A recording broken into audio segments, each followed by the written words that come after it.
didn't join us at the beginning of this program. I go straight to the point now. Yeah, go ahead. Razaq Bello. How are you sure that this, because this time around the government permit people around canvassing, letting support for people and so on and so forth, and because of the work that the government has done so far, we are impressed, and we say you support him to be able so that he will complete his job. How are we sure that after we cast your vote for Razaq Bello, that you are able to reflect tomorrow ACN to PDP and disappoint government? God bless you. Thank you. All right, I believe you got a question. Yes. Okay. Thank you so much. I must tell you that my core values are predicated on purpose, integrity, leadership, and service.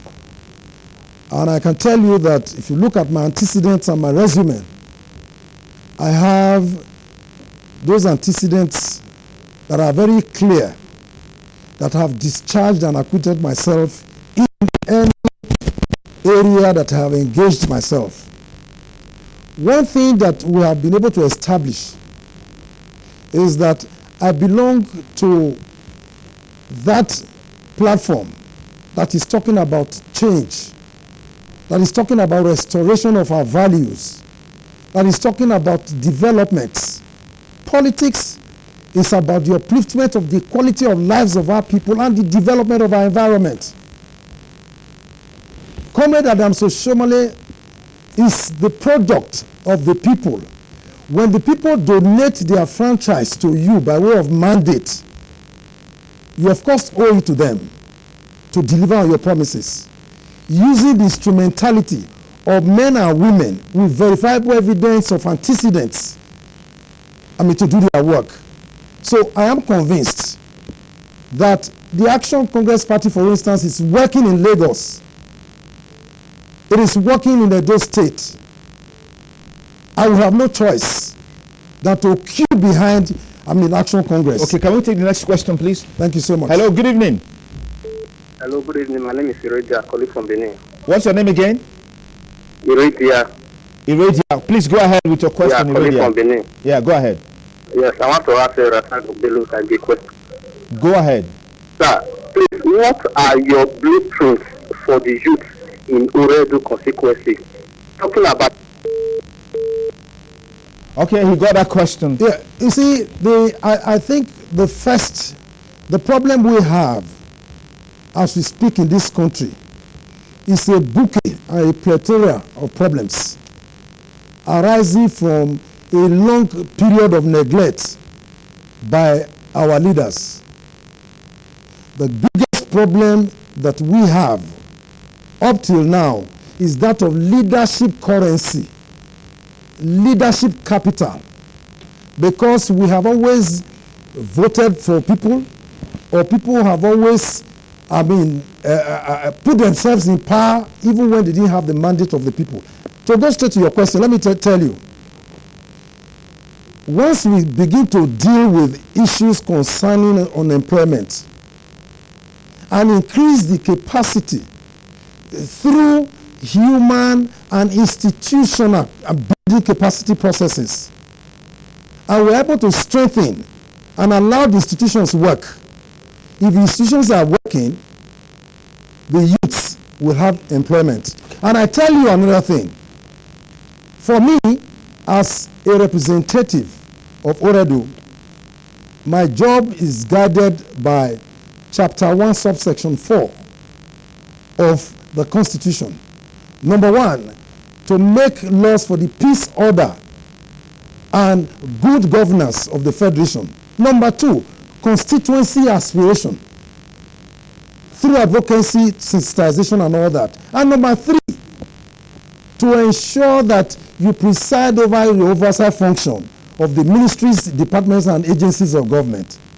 And beyond that, you also look at, if you look at Chapter 5 of the Constitution, it talks about how you run the National Assembly, the body itself, how bills are initiated, how you intend to run the processes of the procedure, and of course the schedules, the second schedules of the Constitution. is talking about the exclusive legislative list and of course the concurrent list.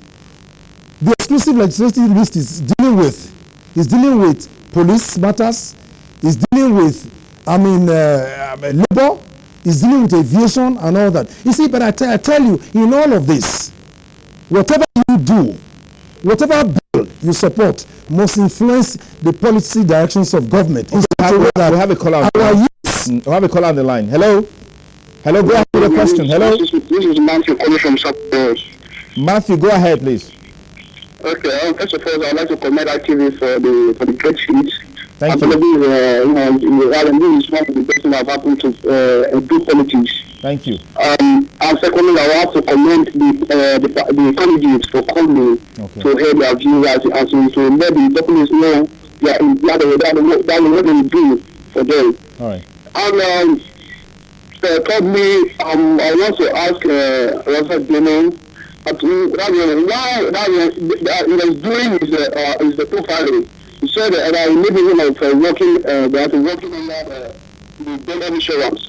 So when he was there, what actually happened? I want him to tell the people of Oredo what he did, as in the effort he tried putting in place to make sure that better insurance did not really go down the drain. Okay. But Thank you. Well, when I was in Bendel Insurance, I was the assistant accountant in charge of investment. And of course, you also realize that I had a boss. Mine was to deal with the investment portfolio of the insurance company. And of course, issues about policy interpretation was the exclusive preserve of management. So at that level of being an assistant accountant management, I'm in charge of investment, mine was to ensure that whatever work I do will support management in their decision-making processes. That was my job. Thank you so much. All right, so we have another caller on the line. Just go ahead quickly to your question. I'm afraid our time is up for Razaq Bello-Osagie. We still have 2 minutes, okay? We still have 2 minutes. My timekeeper and also the associate producer of this program, very well-respected Pastor Remi Yusuf. Thank you very much. Many thanks for all the big support. So Razaq still has 2 minutes to just conclude, expatiate on some of the questions raised. If we have some questions from text messages or SMSs, please kindly scroll them so we can also read them now. This one says, what is your view on constituency funds and its usage when elected from Dr. Emelue? I don't know which will go first now. Okay, let's take the call. Please turn down the volume of your set to reduce the echo. Hello? Turn down the volume of your set to reduce the echo. Can you hear me? Can you hear me? Hello? Yes, go ahead, please. You're speaking with Oredo. Yes, go ahead, please. Please, I wanted to ask the Honourable Razaq Bello-Osagie. You are very free.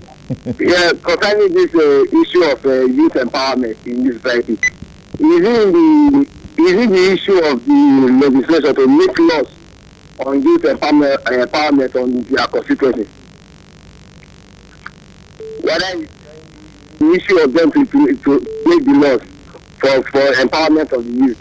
You see, thank you so much. You see, whatever laws you make must compel institutions to create jobs, must compel institutions to do their work, because institutions should be built around systems.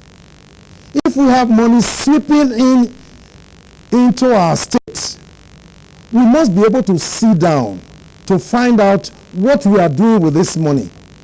The social vices as we see today within our polity, within our environment, is as a result of a long period of neglect. But I tell you something, we need a lot of education.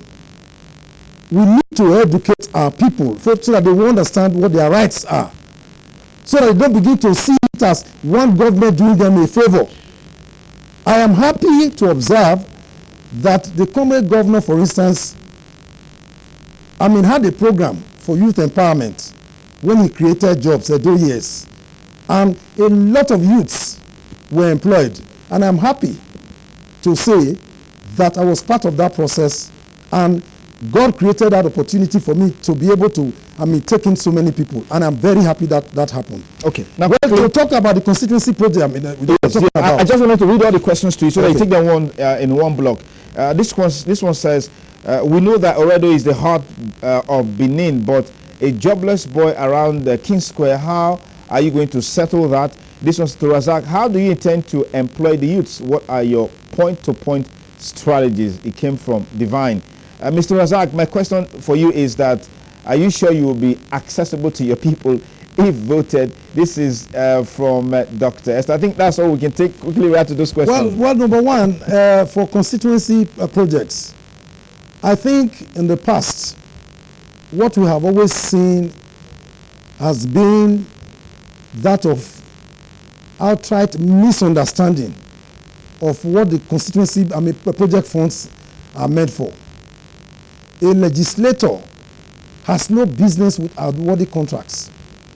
What you are supposed to do is to institute a mechanism of needs assessment.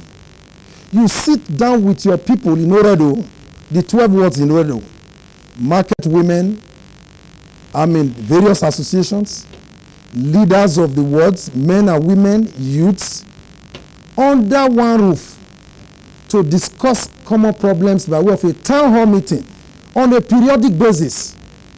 Resolutions coming from such meetings will form the basis of whatever request you are going to make. And when those requests come through carefully planned needs assessment program, you are now in a position to know what are the requirements or what are the needs of Ward 1, what are the needs of Ward 2, because you are not even supposed to bring the contractor. You should have no business with it. There are people that are legally empowered to deal with issues of award of contracts, but what you need to do is to have an interface with your constituents to find out what exactly they need. Okay. And once you know what they need, you capture that. Okay. Therefore, youths, let me tell you one thing that is going to really, I'm going to be very happy about to do. That has touched me, because I want to emphasize education a lot.